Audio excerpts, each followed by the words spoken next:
قۆناغێکی نوێ لە ڕێکەوتنی نێوان هەسەدە و دیمەشق دەست پێ دەکات. قۆناغێکی دیکە لە ڕێکەوتنی نێوان هێزەکانی سووریای دیموکرات هەسەدە و حکوومەتی کاتی سووریا جێبەجێ دەکرێت. قۆناغێک کە گەڕانەوەی ئاوارەکانی عەفرین لە سەرەتاوە دەگرێتەوە.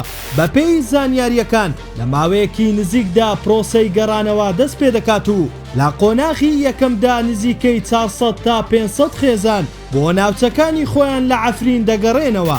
لە هەمان پەیوەندیدا ڕێکخراوی کۆمەڵایەتی عەفرین، ئەنجومەنی ئاوارەکانی عەفرین و شەهابوو نوێنەرایەتی کۆمەڵگەی مەدەنی ئەوروپا ئەمڕۆ دووشەممە لە بەردەم بینایی ئەنجومەنی ئاوارەکان لە قامیشلۆ کۆنگرەیەکی ڕۆژنامەوانیان ئەنجامدا و توشکیان خستە سەر میکانیزمی گەڕانەوە و دڵنیاییە ئەمنیەکان.